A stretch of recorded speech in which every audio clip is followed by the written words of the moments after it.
L'armée malienne renforce ses capacités opérationnelles. Elle a réceptionné de nouveaux équipements militaires. Les Bamakois ont assisté hier à l'arrivée du convoi transportant des engins lourds de Sébening-Koro à Kati.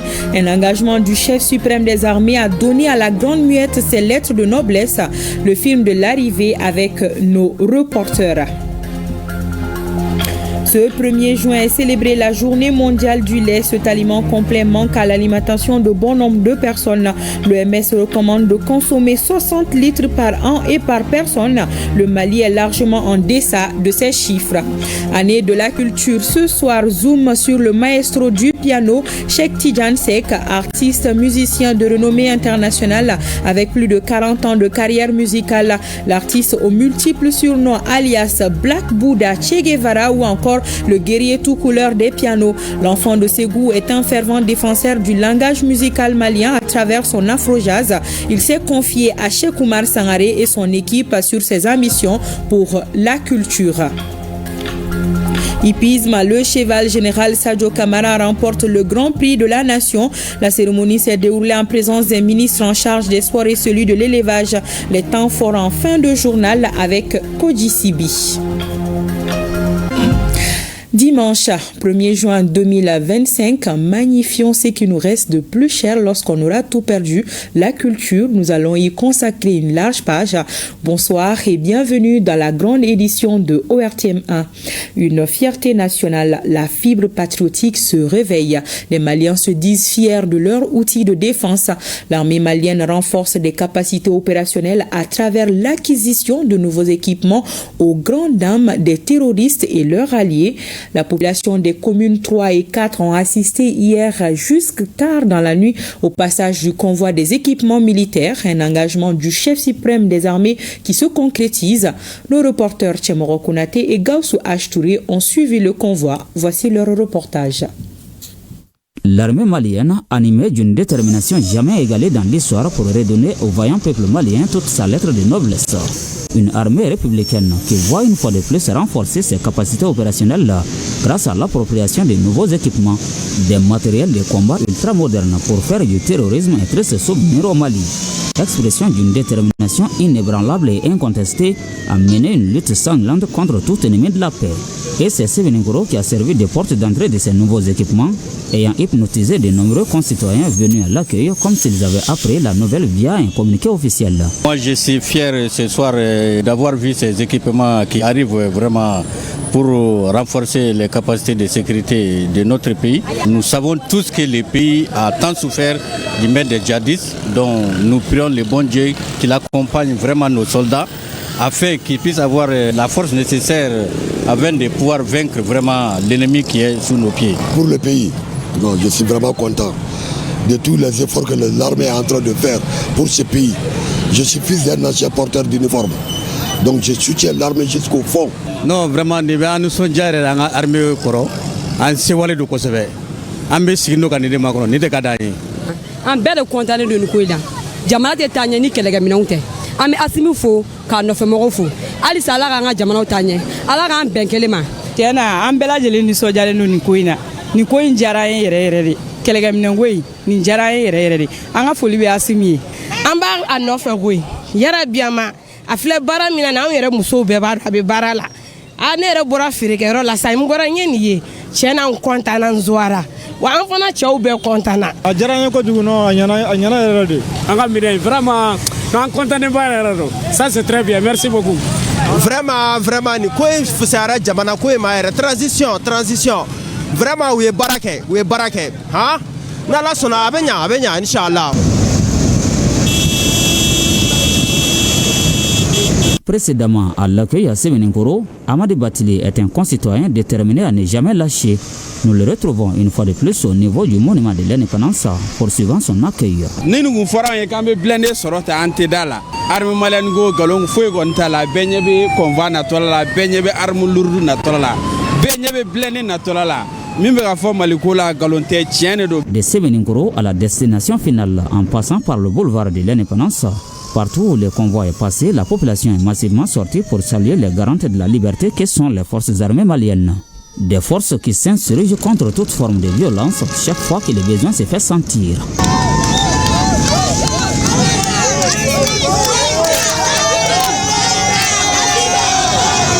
Ceci est un message à l'endroit des terroristes qui voudraient bien vivre dans la paix et dans l'harmonie. Vive la AES! Vive la AES!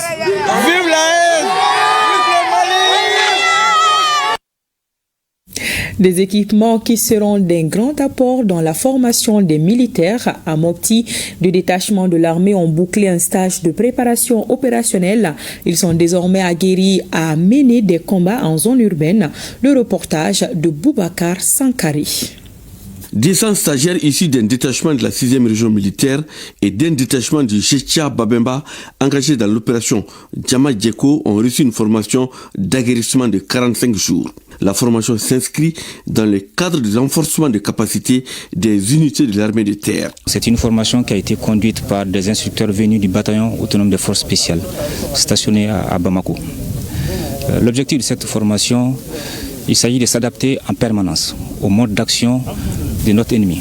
Donc il est normal que nous aussi, de notre côté, nous adaptions et régulièrement notre façon de faire pour pouvoir les vaincre. Les modules enseignés durant la formation sont entre autres le combat en zone urbaine, le secourisme au combat, les tirs et la tactique. Vraiment, on a beaucoup apprécié cette formation. Et ce qu'on a appris ici, nous comptons aller les appliquer pour que sur le terrain, il y ait plus de rendement. Nous comptons vraiment mettre à profit les acquis durant la formation au profit du commandement. Dans un deuxième temps aussi, aller rechercher l'ennemi dans ses derniers retranchements en vue de montrer que les acquis pendant cette formation n'ont pas été vains. Et pour mettre la théorie en pratique, les stagiaires ont fait des démonstrations devant les chefs militaires. Il s'agit de simulations d'exfiltration de terroristes et d'attaques de camps et d'exercices de tir aux armes lourdes et légères. Je vous l'annonçais dans les titres. Au Mali, la consommation du lait est d'environ 30 litres par personne et par an, alors que l'OMS recommande 62 litres. Comment combler le déficit? C'est l'un des objectifs de la célébration de la Journée mondiale du lait. La cérémonie s'est déroulée ce matin au Palais de la Culture en présence de l'ensemble des acteurs de la filière. Le reportage de Daouda Kouni. Bamako abrite pour la deuxième fois consécutive la célébration de la Journée mondiale du lait qui est à sa 20e édition. L'objectif est de magnifier les bienfaits du lait et de sensibiliser la population pour la promotion du secteur laitier. Je comprends parfaitement l'importance et même la nécessité de la souveraineté de l'élevage au Mali, ainsi que toutes les conditionnalités à réunir afin d'y parvenir. La stabilisation du cheptel en est une condition primordiale. Et pour cela, il est important de retenir les animaux dans les terroirs du pays à travers les aménagements pastoraux et la disponibilisation de l'alimentation du bétail. En plus de ses valeurs nutritives, le lait est perçu comme une filière porteuse en ce sens qu'il contribue à booster l'économie nationale. Il nourrit une chaîne de valeurs complexe, impliquant des producteurs, collecteurs et transformateurs, souvent des femmes courageuses qui transforment le lait en délices locaux, comme le dégué, et des vendeurs sur nos marchés. C'est un secteur qui, par essence, lutte contre la pauvreté et contribue à l'autonomisation, notamment des femmes et des jeunes. Mais nous devons aussi prendre conscience au Mali que si nous avons quelque chose que le reste de la sous-région nous envie, c'est notre cheptel. Et aujourd'hui, des pays limitrophes sont en train de créer des conditions pour que et notre cheptel, et nos bergers, et nos éleveurs puissent devenir leurs citoyens. Donc c'est une course contre la montre qui est engagée. Le projet de stabilisation vient à bon escient, mais son application la plus rapide possible nous permettra d'éviter ces pièges. Le thème de cette année est intitulé « La stabilisation du cheptel, facteur de souveraineté de notre élevage avec les aménagements pastoraux et l'incitation à la culture fourragère pour augmenter quantitativement et qualitativement notre production en lait cru local ». Ce thème cadre parfaitement avec l'ambition de nos plus hautes autorités de faire du sous-secteur de l'élevage un véritable levier de la croissance économique de notre pays à travers la stabilisation du bétail. Comme vous le savez, le lait est considéré comme l'aliment naturel le plus complet et donc très utile pour l'alimentation humaine et animale. Sa valorisation contribue à renforcer davantage non seulement la souveraineté et la sécurité alimentaire, mais aussi lutter contre la pauvreté et le sous-emploi. La cérémonie a pris fin par la visite des stands et la remise symbolique du lait au service social des armées, à la pouponnière de Bamako et aux personnes vivant avec un handicap. À présent, ce communiqué, le président du Conseil national de transition informe les membres du CNT que les travaux de la plénière suspendus le jeudi 29 mai 2025 reprendront le lundi 2 juin 2025 à partir de 9h dans la salle Djeliba Sissoko du Centre international de conférence de Bamako. Le président du Conseil national de transition s'est compté sur la bonne compréhension de tous. La séance est publique. La figure maternelle occupe une place centrale dans la vie de chaque individu. Une maman est plus qu'une figure parentale, elle est souvent le pilier sur lequel l'on s'appuie, une source d'amour et de réconfort surtout. À l'occasion de la fête des mères, la Cité des enfants a rendu hier un hommage aux mamans à travers une grande mobilisation. Cette cérémonie avait pour thème « Rôle des mamans dans la consolidation de nos valeurs culturelles », une façon de saluer la contribution essentielle des femmes à la préservation de l'identité culturelle, à la stabilité familiale et au progrès social. Le reportage de Maïmouna Guindo. À la Cité des enfants, les mamans étaient à l'honneur.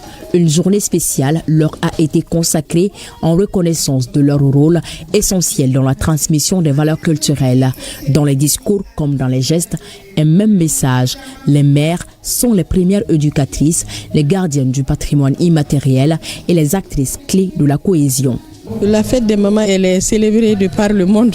Au Mali, c'est célébré au niveau des jardins d'enfants. Et généralement, donc l'ORTM aussi célébrait de temps en temps à travers l'émission Nous les enfants. Donc depuis que je suis à la Cité des enfants, je célèbre cette journée. L'objectif même, c'est de magnifier nos mamans et permettre à la petite enfance aussi de magnifier les mamans. Fêter les mamans, les magnifier, relève d'un acte de reconnaissance. C'est dans ce cadre qu'elle est célébrée chaque année par les enfants en l'honneur de leur maman dans de nombreux pays. En plus des enfants, les adultes eux aussi célèbrent cette fête pour honorer les mères. Les mamans méritent que l'on leur rende un vibrant hommage car la place de choix qu'elles portent dans toutes les sociétés n'est plus à démontrer. C'est la maman qui donne la vie et qui va jusqu'au sacrifice ultime pour son enfant. Moment fort de cette célébration. Le concours intercommunal organisé entre 10 centres d'éducation préscolaire. Chacun d'eux, vêtu d'un costume traditionnel, est monté sur scène pour présenter un sketch en hommage aux mamans du monde entier.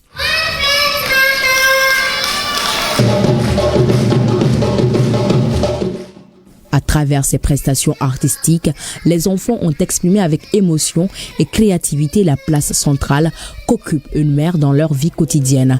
Ils ont su capter l'attention du public. Le concours a été remporté par le jardin d'enfants Gudin de Rosé à Bantara de Niamakoro. Cette année, l'édition 2025 a mis en compétition 10 centres de développement pour la petite enfance plus et les centres de lecture et d'animation au niveau communal.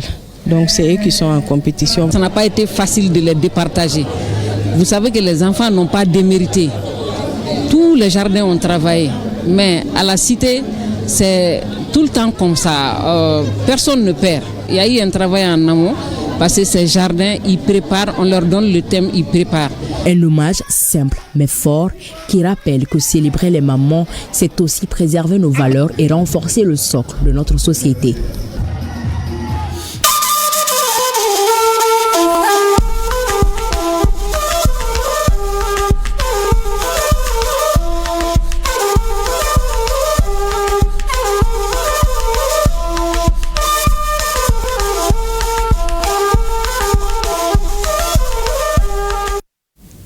Voyons ce qui constitue l'actualité dans les autres pays de l'AES.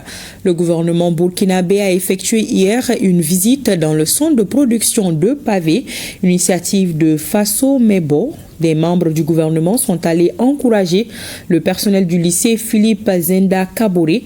En plus de participer à la confection de pavés à leur pause, les membres du gouvernement ont apporté 150 tonnes de ciment comme contribution à l'initiative. Le point de la visite avec Daouda Ouattara et Amadou Marcel To.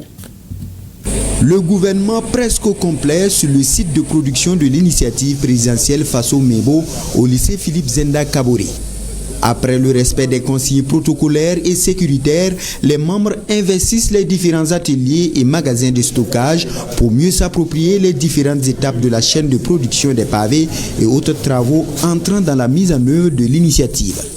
Quand on parle de révolution populaire et progressiste, il ne s'agit pas juste de slogans, c'est important les slogans, mais au-delà des slogans, il faut que chaque Burkinabé apporte donc sa pierre pour que nous puissions le plus rapidement possible transformer notre pays, transformer nos villes, transformer nos quartiers. Et je pense que c'est en cela que nous allons être également à la hauteur de ce qui est attendu de nous dans le contexte donc, de cette révolution que le chef de l'État donc, a lancée et qui appelle chaque fils du Burkina Faso donc à se mettre debout pour être un acteur et non pas être un témoin passif des choses. Le temps de la visite, environ 500 pavés sont réalisés par la délégation. De la main-d'œuvre gouvernementale soutenue par un apport de 150 tonnes de ciment de la part des membres du gouvernement. Donc déjà vraiment nous sommes très honorés d'avoir reçu toute l'équipe gouvernementale qui est venue ici en fait témoigner de leur solidarité en fait dans les actions qui sont mises en œuvre. Voilà, donc on a reçu un don conséquent d'une valeur de 15 millions de francs qui équivaut à peu près à 150 tonnes de ciment. L'engagement des membres du gouvernement dans la mise en œuvre de Faso Mebo s'est également traduit sur le terrain par le pavage. Un acte patriotique pour davantage renforcer la révolution progressiste et populaire au Burkina Faso. La visite du Premier ministre du Niger a pris fin en Côte d'Ivoire par sa rencontre avec ses compatriotes. Ali Maman Lamine Zeyn a invité ses interlocuteurs à la cohésion et à investir au Niger. Le récit de nos confrères de la télévision nigérienne Abari Amiti et Ousmane Sani. À l'initiative du Premier ministre, les banquiers et leurs associations en Côte d'Ivoire se sont retrouvés autour du ministre de l'économie et des finances Ali Maman Lamine Zeyn pour échanger sur les relations financières BOA, ABI, SGBCI, BNI, SIB, UBA et Ecobank. Nous sommes tout à fait heureux que vous ayez initié cette rencontre-là, qui nous permet de voir qu'il y a des initiatives qui sont prises pour régler. Autrement, si cela n'est pas fait, la difficulté des banques, d'abord étant donné que cela va jouer sur leurs fonds propres, elles ne seront pas en mesure de continuer à vous accompagner comme elles l'ont fait, nonobstant toutes les difficultés que vous aviez. La deuxième rencontre a été celle organisée avec la diaspora nigérienne. Même si il n'y avait pas ces assemblées annuelles, parce qu'il faut le préciser, que nous sommes venus en Côte d'Ivoire exclusivement dans le cadre des assemblées annuelles de la Banque africaine de développement.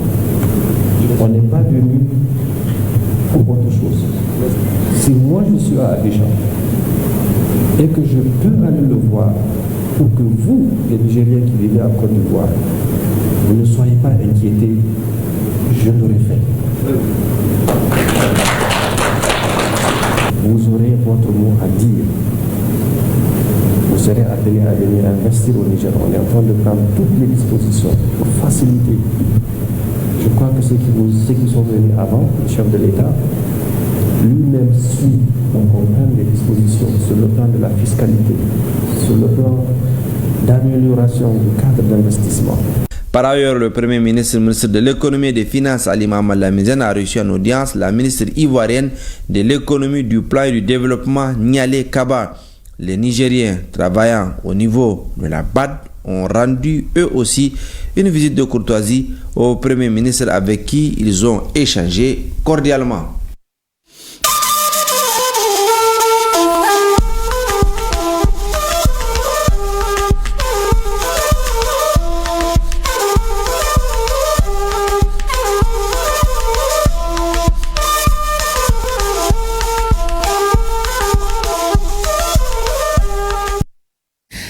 retour à l'actualité nationale avec la fin des activités de la 5e édition de Mali Digital Awards, une plateforme d'échange entre les acteurs publics, privés et les jeunes innovateurs.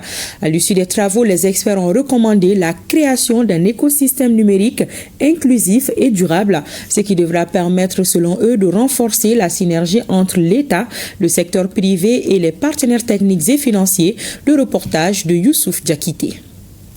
Institutionnaliser un cadre de financement innovant et adapté aux startups et PME technologiques avec des guichets spécifiques pour les femmes, les jeunes et les zones rurales afin de stimuler l'innovation et l'emploi local. Voici l'une des recommandations phares parmi tant d'autres de la 5e édition des Mali Digital Awards. Les organisateurs estiment l'objectif globalement atteint. Je tiens à remercier toutes les personnes qui ont contribué à la réussite de cette 5e édition.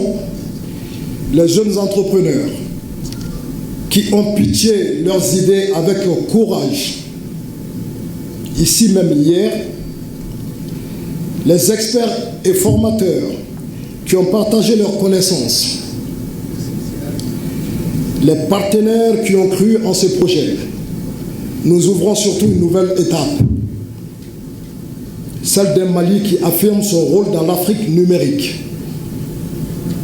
Alors, rendez-vous l'an prochain avec encore plus d'idées, plus de projets et toujours plus de détermination.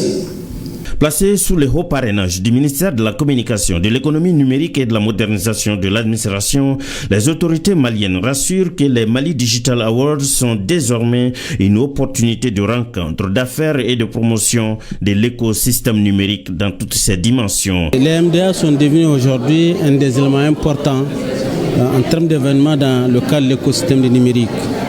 Au vu de la mobilisation du monde autour de cet événement, au vu de la pertinence des thématiques qui sont développées et aussi le fait qu'aujourd'hui, il regroupe un ensemble de jeunes et les accompagne dans le cadre de la réflexion et de la création. Donc nous, en tant que département, on ne peut que saluer ces initiatives et les accompagner. C'est pour cela d'ailleurs que justifie notre présence depuis au début. Et d'ailleurs, à toutes les éditions, le ministère était présent auprès de MDA. Donc nous sommes très satisfaits de ce qui se passe parce que ça contribue à l'atteinte des objectifs du gouvernement. L'un des moments forts de la cérémonie a été la remise des prix aux entreprises digitales qui se sont faites distinguer par leur créativité et innovation adaptées aux besoins de la population. Ces prix varient de 500 000 à 3 millions de francs CFA. La nuit de l'intégration africaine a été célébrée hier au Centre international des conférences de Bamako. Les communautés vivantes au Mali ont partagé ce moment de retrouvailles, de cohésion et de partage.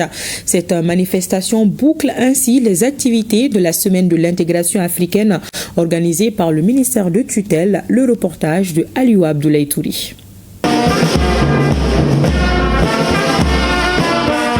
Pour clôturer en beauté les activités de la Semaine nationale de l'intégration africaine, le ministre Moussa Agataher a pensé grand en réunissant autour d'une même table le groupe des ambassadeurs africains, la Fédération des communautés africaines, la jeunesse de l'Union africaine pour une célébration dans la diversité africaine. Cette nuit de l'intégration est pour nous un moment où toutes les communautés africaines et la population malienne commémore l'unité africaine.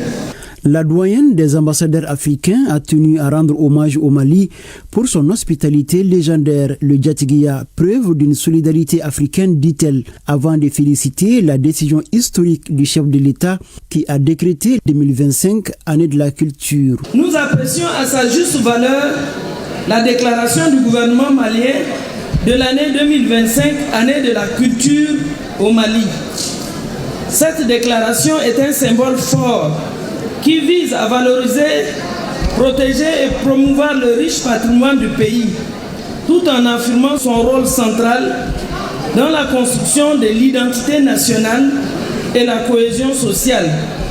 Par cette nuit de l'intégration africaine, nous célébrons la lutte pour la libération du colonialisme, nous célébrons la solidarité africaine, nous célébrons la diversité des cultures, des traditions, mais aussi l'unité des aspirations du continent. Pour le ministre Moussa Ag Attaher, l'intégration africaine n'est pas un luxe, mais plutôt une nécessité. La nuit de l'intégration africaine est un cadre propice à l'expression de notre diversité et à notre unité culturelle qui transcende les diversités ethniques, confessionnelles, nationales et régionales sur la base d'une vision partagée fondant l'unité africaine dans son histoire. À travers cette soirée, nous célébrons les valeurs de solidarité, les valeurs de coopération et les liens de fraternité qui nous unissent. La nuit de l'intégration africaine a été agrémentée par des défilés des différentes communautés au rythme des mélodies et des couleurs du continent.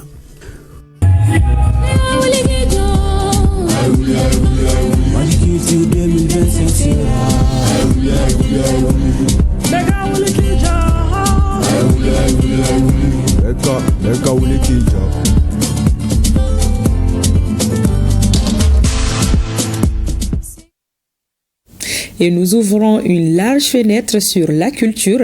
L'ancienne ministre de la Culture, Aminata Dramane Traoré, a été désignée marraine du mois de mai pour le compte des activités de l'année de la culture décrétée par le président de la transition.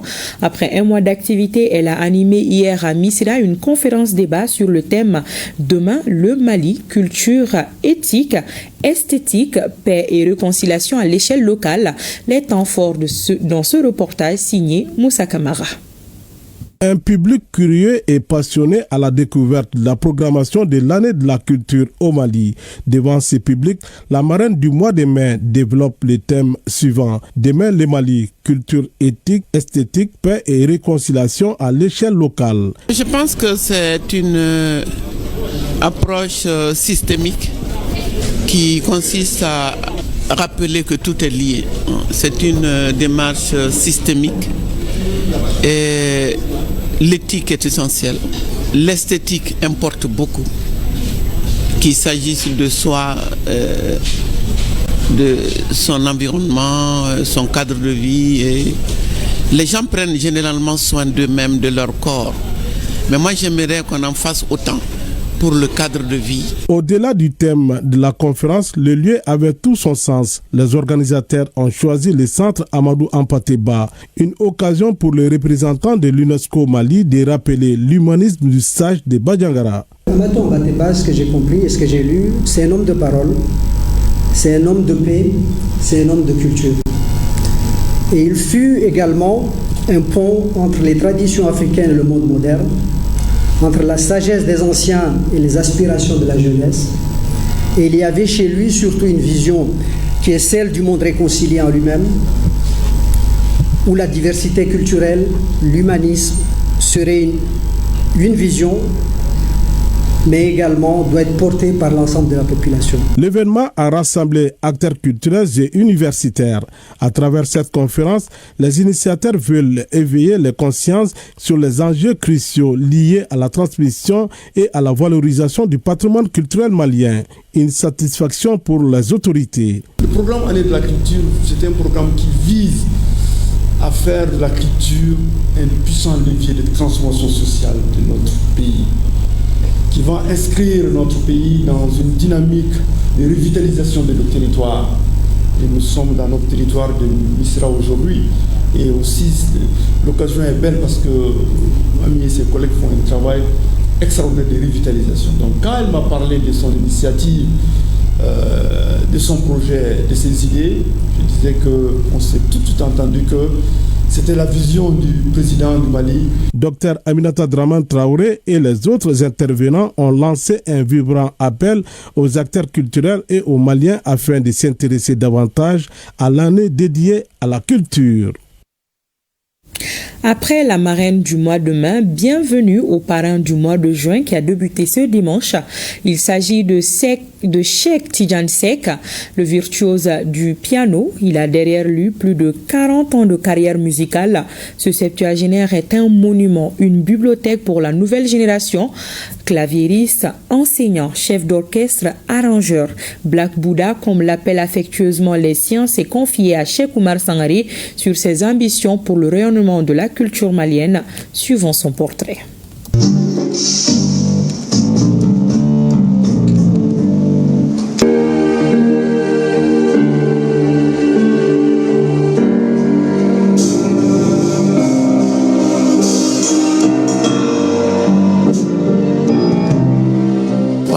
chantait très bien, divinement bien.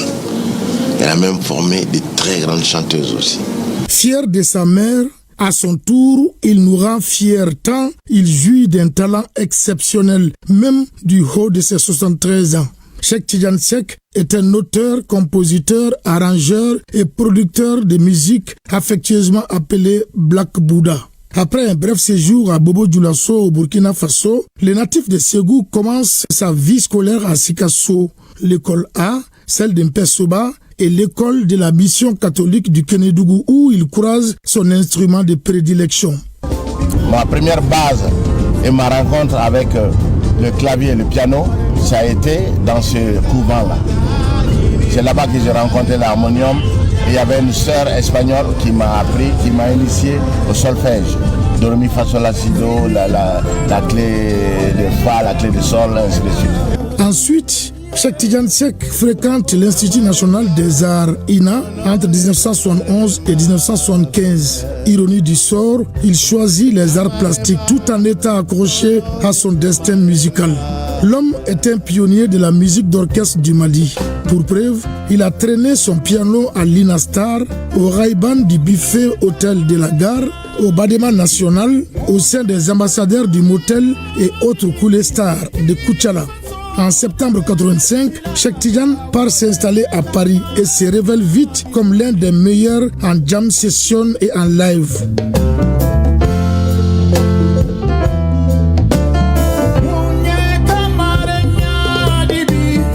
Je me sentais plus proche de l'afro-jazz que des musiques du monde. Parce que musique du monde, pourquoi ça s'adresse à moi, à l'Africain? C'est une façon de créer le tiers-monde, le tiers-musique. Cette perception de la musique lui vaut le surnom Che Guevara et lui permet d'insérer une note malienne dans la quasi-totalité de ses compositions et même de ses enseignements de musique. J'enseigne le langage musical de Bazumana Sissoko, etc., de Saramori Diabaté, ça veut dire mes classiques à moi-même. Et les Américains en général, ils ont tellement aimé ça que bon, voilà, j'étais confirmé comme visiting professor où j'enseignais justement la musique heptatonique, diatonique, mandingue et la musique pentatonique de plein d'ethnies du Mali.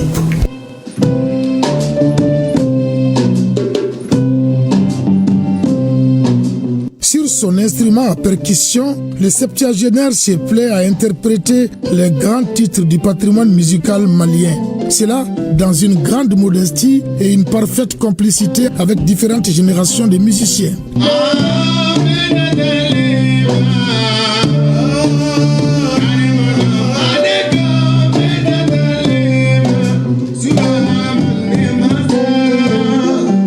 Je me sens encore jeune dans le corps, et dans la peau et dans l'esprit. Parce que je n'aime pas le stress, ça ne sert à rien.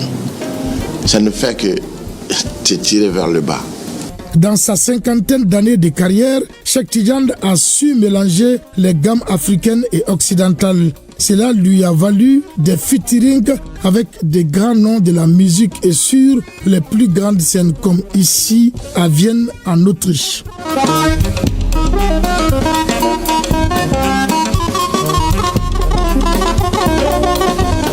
Dans mes collaborations, avec notamment Salif Keïta, avec des musiciens des Antilles, des musiciens arabes, tout, où j'arrangeais même pour des groupes hindous. Et donc, j'ai eu la chance de rencontrer une sommité du jazz, qui est Hank Jones, le pianiste de Charlie Parker. Et on a fait le fameux album Sarala Mamadou.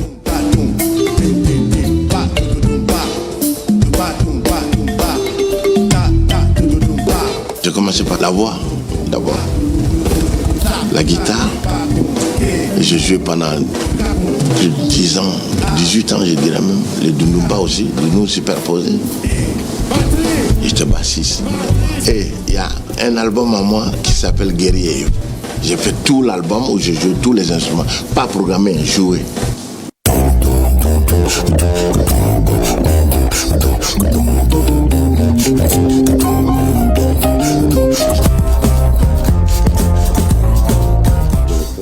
distinction, Cheikh Tidiane Seck est depuis 2019 officier de l'Ordre national du Mali et depuis 2024 chevalier de l'Ordre du mérite des arts, des lettres et de la communication du Burkina Faso. Aujourd'hui, Cheikh Tidiane Seck est installé ici à Bamako et il est presque de tous les événements culturels en prônant le Malikoura. Le Malikoura, dans le respect de d'où je viens, justement, créer mon identité contemporaine pour le futur avec mon héritage de mon passé. C'est ce Malikoura-là que moi je veux. Un as qui a le don d'adapter son piano au jeu de n'importe quel autre instrument de musique, comme ici à la Maison des Jeunes de Bamako lors de la 2e édition du festival Spot on Mali Music le samedi 31 janvier 2015.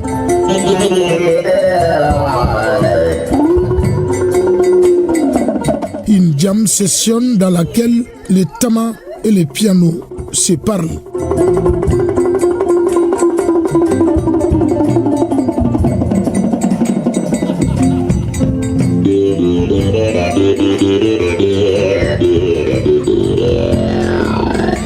Cheikh Tidiane le guerrier est un artiste au sens noble du terme.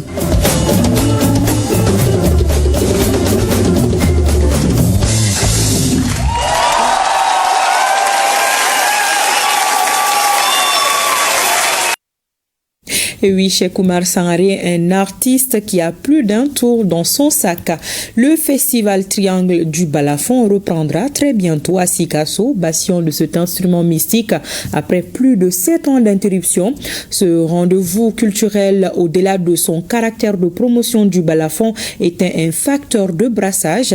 Dans le cadre de l'année de la culture, une rencontre d'échange entre les acteurs culturels et les représentants du ministère de la Culture s'est tenue ce vendredi à Sikasso.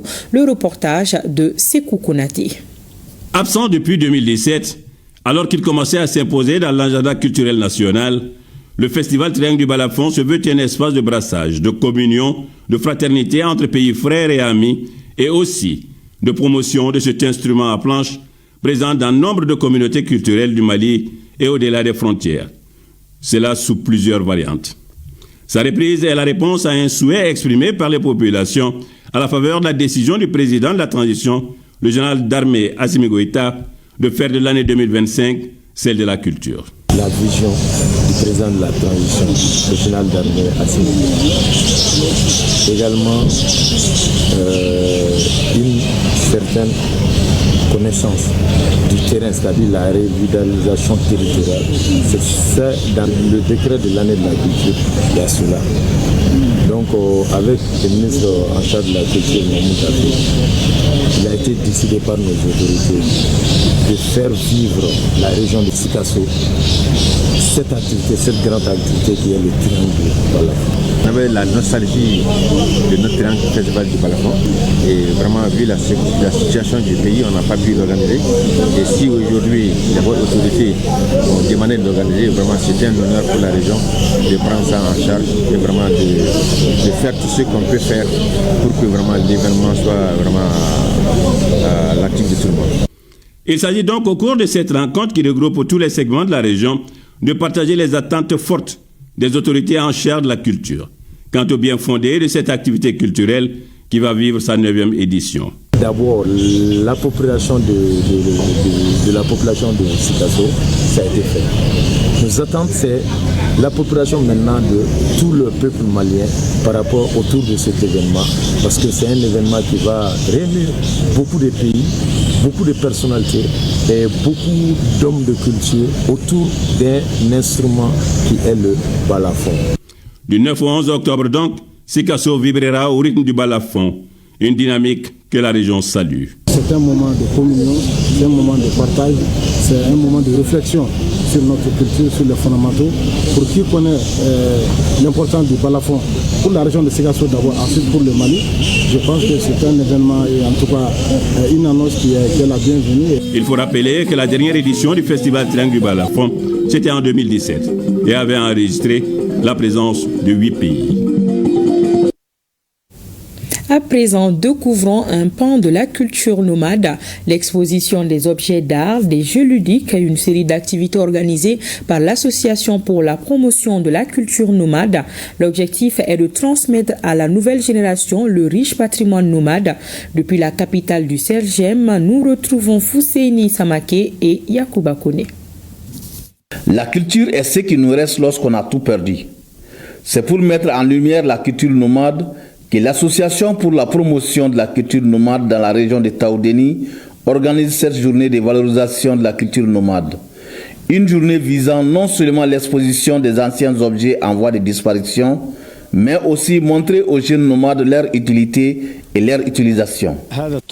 Notre objectif est de préserver notre culture, de la faire connaître et de la transmettre aux générations futures, car une nation sans culture est une nation sans âme.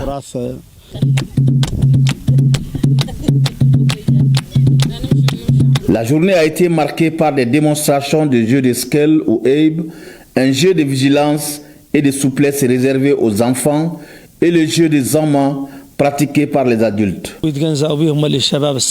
Skell ou Skell Shagiya est un jeu sportif considéré comme l'un de nos jeux traditionnels les plus importants. Il repose sur l'agilité et la rapidité des mouvements et développe l'intelligence. On les joue souvent dans les mariages et pendant l'hivernage, sous forme d'une compétition entre les tribus et les hameaux. Comment traire les chameaux et traiter le lait frais pour obtenir la crème et les laits caillés, cela en utilisant la peau des petits ruminants appelés chikwa a fait l'objet d'une démonstration. Les responsables de l'association pour la promotion de la culture nomade ont également mis un accent particulier sur les instruments de musique traditionnels, parmi lesquels le mbé, uniquement réservé aux hommes, et le waché, qui est utilisé à la fois par les hommes et les femmes.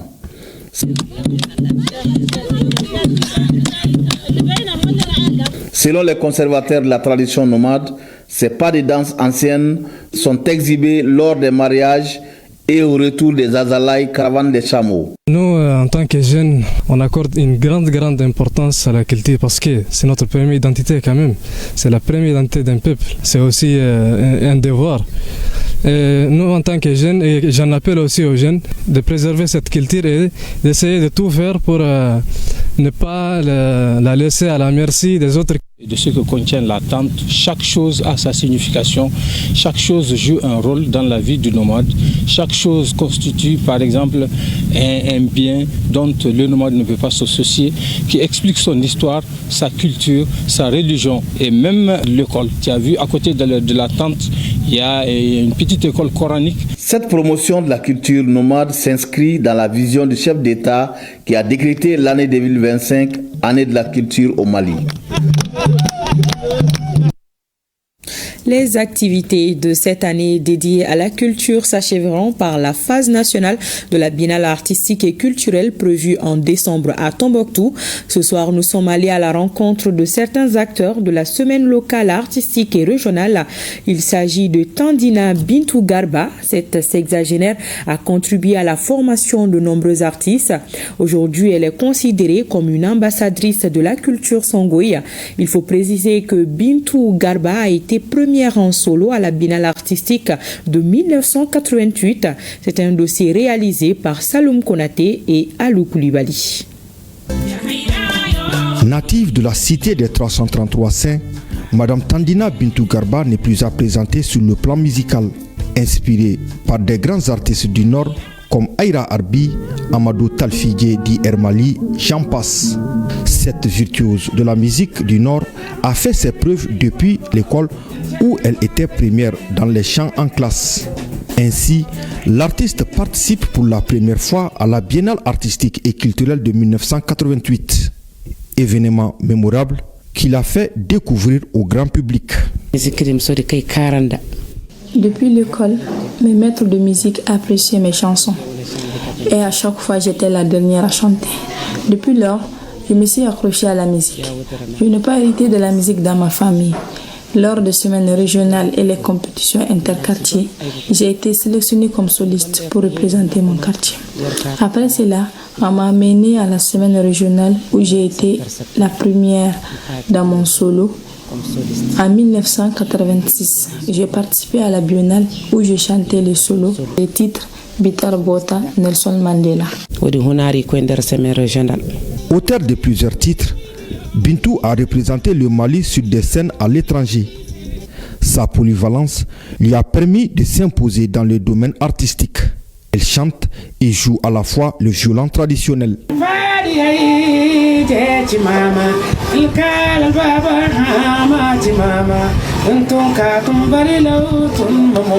Je me suis toujours battue pour être artiste dans ma ville, dans mon pays, avec comme mission de promouvoir la paix, l'entente entre les Maliens, les bonnes pratiques familiales, l'éducation familiale, entre autres.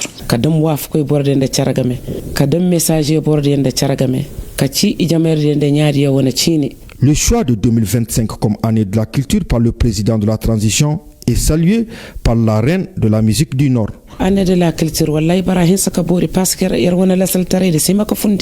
Je remercie le président de la transition pour avoir décrété cette année comme année de la culture. Notre culture reste et demeure notre identité. Moi personnellement, toutes mes chansons sont basées sur la culture. Nous devons tous être des acteurs afin de promouvoir notre culture. J'apprécie et j'adhère à l'initiative du chef de l'État. Garba est une référence dans la région de Tombouctou. Elle a œuvré dans le domaine des arts. Elle a participé à beaucoup de biennales.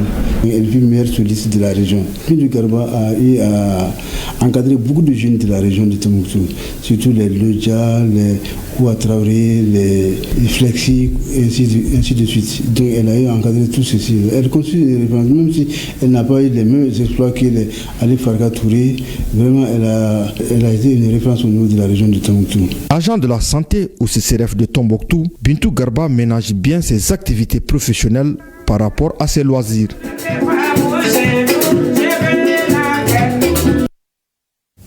Le Mali, riche de par sa diversité, à Djenné, il a été procédé au crépissage de la mosquée, un événement culturel annuel qui mobilise toutes les énergies, toutes choses qui contribuent à la sauvegarde de ce patrimoine culturel. Le reportage de Souleymane Sidibé et de Souleymane Tebsogui. Un dimanche pas comme les autres dans la ville de Djenné, où règne une ambiance festive suscitée par un événement qui a pour le nom le traditionnel crépissage de la grande mosquée de Djenné. Les enfants sont les premiers au rendez-vous depuis 5 heures du matin. Un véritable jour de joie et de retrouvailles dans la ville. L'entretien de cette mosquée nous interpelle tous, raison pour laquelle on attire l'attention de tout le monde sans exception. Aujourd'hui, Djenné est mobilisé. C'est des milliers et des milliers de personnes qui sont là aujourd'hui. Non seulement c'est une fête culturelle, une fête religieuse. Et c'est une fierté aujourd'hui parce que ça amène un brassage. Le préfet et les représentants du ministre de la Culture ont invité les populations de Djenné à pérenniser cette activité qui permet de protéger ce patrimoine mondial. Quand on parle des villes culturelles au monde, on ne peut ne pas citer Djenné. Donc la gestion du patrimoine a un coût et ça a des prix. L'engagement des hommes et des femmes aujourd'hui, on peut le constater, ça n'a pas fait défaut et ça ne fera pas défaut, Inch'Allah. On sera engagé et c'est dans la synergie qu'on peut conserver le patrimoine. Et cette synergie, nous allons tout mettre en œuvre pour vraiment accompagner.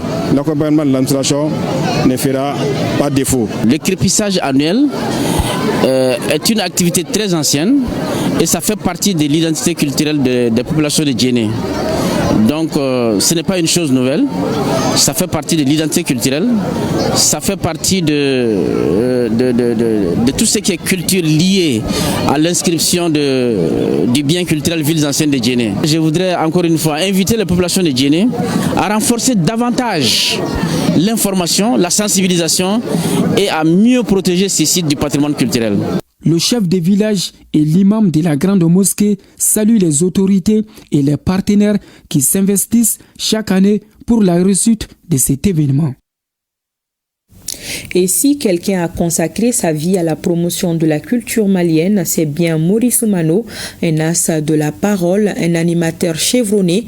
2 mois et demi après sa disparition, un hommage mérité lui a été rendu hier soir dans un hôtel de la place. Parents, amis, collaborateurs, tous sont venus témoigner les valeurs qu'incarnait l'enfant de Koko Fata. Le reportage de Ibrahim Kaoukonati. Un hommage mérité et de reconnaissance a été rendu à Fé Maurice Soumano hier soir par ses anciens compagnons et parents à travers ce numéro spécial de l'émission dénommée Rétro Salsa diffusée sur ORTM2. Maurice, c'était quelqu'un de dévoué, un rassembleur. Bon, tu as remarqué dans toutes mes émissions, il apparaît. C'est quelqu'un qui a beaucoup aimé cette émission. Il m'a dit, Djibril Diabaté, tu as de l'or comme ça. J'ai dit comment? Il dit que non, mais ça c'est une émission qui peut éclater de tout temps. Cet événement grandiose a permis à l'association des retraités de Radio Mali, dont il était membre, de mobiliser ses adhérents et de lever des fonds sur place en faveur de la famille de l'illustre disparu. Maurice Soumano mérite bien cet hommage. Pour qui connaît le parcours de l'homme, Maurice était pour tout le monde. Bravo aux organisateurs. D'abord, c'est une très belle soirée. Une soirée qui ressemble beaucoup à Maurice Soumano lui-même, paix à son âme. Un homme qui avait de l'humour, qui avait du tact, et très sympathique. Je garde un bon souvenir de lui. Un homme très ouvert, qui avait le contact facile. Rendre hommage à un Maurice Soumano, c'est tout à fait normal. Cette initiative a été hautement saluée par ses parents et le parrain de l'émission. Même mon existence aujourd'hui, c'est grâce à Maurice Soumano. Je suis venu chez lui de Kita à Bamako en 1980. C'est moi qui l'ai transporté avec Fatmata Koulibaly FC pour les 8-10. Autant de Fadigui Senaba, Namori Fodé Keita, les défauts, Diko qui était le directeur général de la radio. Merci à l'ORTM, merci le Mali pour tout ce que vous avez fait depuis le décès de mon papa jusqu'à aujourd'hui. Vraiment, on est très fiers de lui aujourd'hui. Et puis, on sait qu'on avait un papa vraiment qui était vraiment serviable. Et on n'a pas de mots, vraiment. On vous dit merci. Nous qui lui rendons hommage ce soir, que nous fassions en sorte qu'il ne soit pas oublié. Que nous fassions en sorte que ceux qui viennent après nous sachent que pendant des décennies, il y a eu un homme au Mali qui s'appelait Maurice Soumano et qui a appris quelque chose à chacun d'entre nous. Moi qui vous parle, je ne ratais pas une seule édition de Maurice Soumano. Et je vous assure, c'est pas parce que nous sommes là aujourd'hui pour le rendre hommage, mais je vous assure que j'ai appris beaucoup de choses en suivant cette émission. J'ai appris à connaître le Mali, j'ai appris à connaître les Maliens et j'ai beaucoup appris par rapport à la culture multiple et diverse de ce grand pays qu'est le Mali. Rétro Salsa, animé par l'orchestre de Feu Taras, a tenu en haleine les amoureux de la musique salsa tout au long de la soirée. Dors en paix, tonton Maurice Soumano, tes œuvres continuent d'éclairer la nouvelle génération et la rédaction vous proposera d'autres aspects de la culture malienne dans les éditions futures. Nous arrivons à la page sport de cette édition.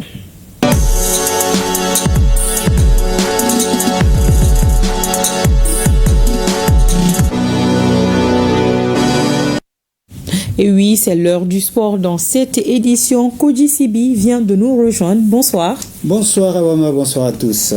Alors, hippisme, pour commencer, le cheval général Sadio Camara a remporté le trophée du Grand Prix de la Nation disputé cet après-midi au champ hippique de Bamako. Oui, grandissime favori, le cheval général Sadio Camara a tenu son rang au terme d'une course palpitante. Il devance Boadjé et les autres prétendants. L'événement a mobilisé un parterre de personnalités et un public enthousiaste. Le compte rendu de Siragatou Sissé.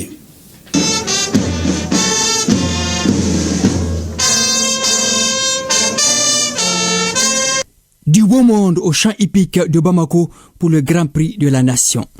Un événement de cette dimension mobilise forcément les autorités de la transition, les ambassadeurs accrédités au Mali, les membres de la fédération, les ligues régionales et invités de marque.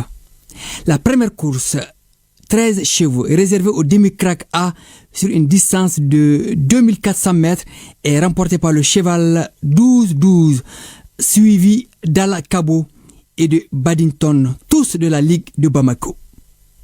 La deuxième, 12 chevaux sur la même distance, a été également disputée. Le tiercé gagnant se compose dans l'ordre d'Aleka, d'Afunda et de Bonfils. La troisième, cette fois sur une distance de 2000 mètres, concerne 6 chevaux au sang amélioré. Barouli 6 est premier, devant Kima et Drapeau Mali. Et enfin, la quatrième et dernière course, celle des cracks la plus attendue, concerne 15 chevaux sur une distance de 3600 mètres. Le cheval général Sadio Camara est le vainqueur du Grand Prix. Il devance Boadé et 5 généraux. Autre clou du Grand Prix, Mamadou Ndiaye offre un cheval au président de la transition chef de l'État, le général d'armée Assimi Goïta. Des prix et cadeaux symboliques sont remis aux 5 lauréats par catégorie. Cette 81e édition boucle la saison hippique. Le Grand Prix de la Nation, c'est une occasion solennelle pour le président de la Fédération d'exposer un petit peu ce qu'on a fait, ce qu'on n'a pas pu faire et ce qu'on a l'intention de faire à l'avenir. C'est aussi une occasion de montrer aux gens combien est-ce que le hippisme est très important dans notre pays. Le département en charge de l'élevage et la Fédération des sports équestres travaillent en étroite collaboration. Cette grande messe du cheval est bien plus qu'un simple rendez-vous sportif. Elle est l'expression vivante de notre héritage, le témoignage d'une passion séculaire pour le cheval, ce noble compagnon qui traverse les âges, fidèle à notre histoire et à nos traditions, à notre identité. Ce Grand Prix de la Nation est une compétition historique. Depuis plus de 8 décennies, cette compétition incarne l'excellence, la tradition et la passion pour l'équitation dans notre pays. Elle rassemble chaque année les meilleurs jockeys, entraîneurs, chevaux, ainsi que des milliers de spectateurs venus partager cette célébration de l'élégance, de la puissance et de l'esprit de compétition. Notre nation a toujours été fière de ses exploits dans le domaine des sports équestres, qui incarnent des valeurs fondamentales telles que le courage, la discipline, la solidarité et le respect. Le meilleur entraîneur est Mamadou Diara, le meilleur jockey est Mamadou Tangara et le meilleur cheval est le général Sadio Camara. Le Grand Prix de la Nation de hippisme saison 2024-2025 s'achève dans une liesse populaire. Voilà, on signale le Grand Prix de la Nation qui est la plus vieille des Coupes du Mali. Voilà, 81e édition cette année. D'accord. Voilà. Intéressant. Basketball, à présent, les dames du Stade malien de Bamako sont sacrées championnes du Mali 2025 avec 3 victoires en play-off devant le Djoliba à Sékoudi. Oui, la victoire d'hier soir était la 3e d'affilée des stadistes face à leur rival, le Djoliba Athletic Club, les protégés du coach Sori Diakité, survolent ainsi la phase play-off et s'adjugent le titre de champion. Salif Bouidraogo. Le couteau sous la gorge, le Gueliba AC n'a pas d'autre choix que de s'imposer pour relancer les débats ou dire au revoir au titre cette saison. Déterminé à finir ses playoffs, les Stadis avec un collectif bien rodé font main basse sur les 3 premiers cartons, 63-49. Malgré le sursaut d'orgueil des joueuses du Gueliba AC, rien à faire. Entre vitesse et précipitation, elles pêchent dans les moments cruciaux, surtout dans les tirs à 3 points et les lancers francs. Fébriles en défense, les Rouges se font punir au 4e et dernier carton, 71-68. Ça fait peut-être que 8-9 mois comme ça, on est en train de travailler pour être champion. Maintenant, on est champion aujourd'hui, vraiment, alhamdoulilah. Parcours sans faute, mais très très compliqué et puis très très difficile. Ça n'a pas été facile là. On a gagné le premier match de 20 et quelques points, le deuxième match, c'était pas comme ça. Le troisième match, c'est très compliqué, on a gagné de 3 points d'écart. Donc, on a gagné, on a fait 3-0, mais c'était très très compliqué. C'est ma première fois, c'est ma première année d'être championne au Mali. Donc je suis très contente pour ça. Le match a été difficile, mais l'essentiel était de gagner et avec la manière. Donc je suis contente, j'ai pas de mots en fait. On a été soutenus depuis le début jusqu'à là où nous sommes aujourd'hui. Donc actuellement, ils sont fiers de nous, donc c'est l'essentiel en fait. Je ne le dis pas parce que j'ai perdu, je le dis parce qu'il y a beaucoup d'équipes qui sont pénalisées dans ces situations. L'année dernière, c'était la Céréale, une très belle jeune équipe qui s'était battue fortement. Et en fin de compte, elles sont plus championnes parce qu'à une semaine de la fin du championnat, à 2 semaines, il y a des renforcements capitaux, des joueuses qui viennent de l'extérieur. Je ne dis pas non d'arrêter ça, mais de voir peut-être le nombre. Ça peut pénaliser d'autres équipes, ça peut renforcer d'autres, mais moi, mon cri de cœur, il est vraiment pour les équipes du championnat malien qui se battent toute la saison, qui se préparent toute la saison et enfin, ces jeunes n'ont même pas l'opportunité de participer ou de profiter du fruit du travail qu'ils ont mis en place. Le Stade malien de Bamako enregistre son 3e titre de champion de basketball d'affilée.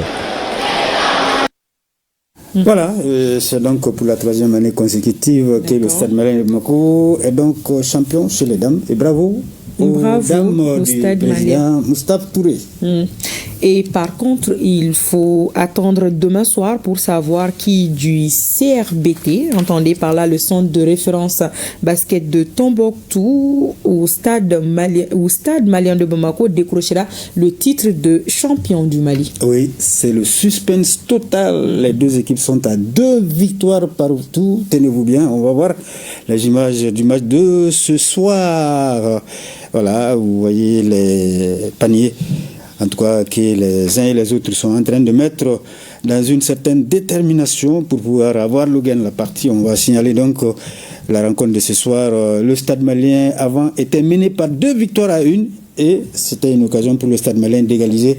Les Blancs n'ont pas failli à cela et donc ils se sont imposés de justesse 61 à 60, soit un demi-panier d'écart. Un point seulement, en tout cas, qui prive les Tomboxiens d'un titre historique. Alors, on va remettre cela. La 5e et dernière rencontre entre les 2 équipes. En tout cas, c'est du coup une allure de finale demain soir au Palais des Sports Salamatouma à partir de 17h. Et l'équipe qui aura donc la chance de remporter la victoire sera sacrée championne du Mali. D'accord. Merci bien, Kodji Sili, pour toutes ces précisions. Nous l'avons appris cet après-midi, décès de l'inspecteur général de police Anatole Sangaré des suites d'une maladie de longue durée à l'âge de 77 ans. Akita Anatole Sangaré a été directeur général de la police nationale, directeur général de la sécurité d'État, secrétaire général du ministère de la Sécurité et de la Protection civile. Anatole Sangaré est commandeur de l'ordre national et ses obsèques auront lieu demain lundi 2 juin à partir de 10h à l'école de police à Tominkorobougou. Que de la paix pour son âme. À suivre tout à l'heure dans nos programmes. D'abord la météo, une présentation de Abdoulaye Keïta. Ensuite la version Bamanankan de l'entretien du ministre de l'économie et des finances dans le cadre de l'émission Malikroa Tassra 3. Et c'est tout pour cette édition. Pensée spéciale à nos femmes à Kolongo, Massina, Saï et Monipebougou. C'est dans la région de Ségou. Bonsoir.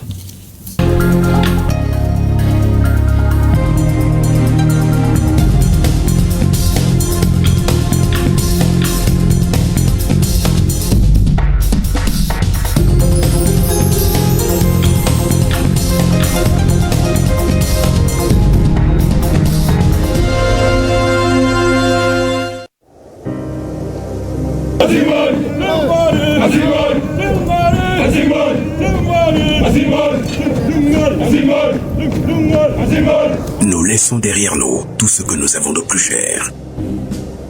Enfants, épouses, amis, pères et mères. Fièrement, nous répondons à l'appel du devoir.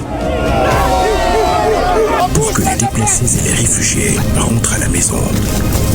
Pour que nos enfants reprennent le chemin de l'école. Pour que jaillisse la lumière de la réconciliation entre les peuples, pour le Mali, pour la patrie. Cette voie, nous l'avons choisie, au prix de nos vies. Nous défendrons nos couleurs. Et si nous laissons derrière nous veuves et orphelins, nous vous prions, prenez soin d'eux.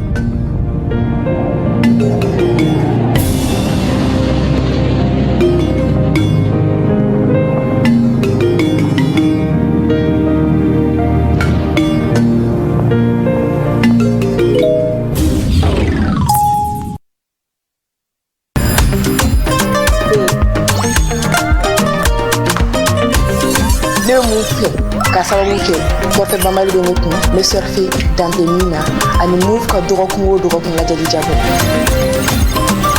ne bɛ move fɛ ka da kan ne bɛ baro kɛ wagati caman na dɔgɔkun o dɔgɔkun u bɛ ka promo k'an ye k'an ladiya move ka ɲi dɛ wa move y'a dan ne bɛ move fɛ ka sabu kɛ ne bɛ sɔrɔ kɛ move mɛnɛ kan ni wari fili ne bɛ mun fɛ ka sabu kɛ ne bɛ wari bila sɔngɔ damatɛmɛ ja la ka tila k'a ta sɔngɔ damatɛmɛ ja la ne bɛ mun fɛ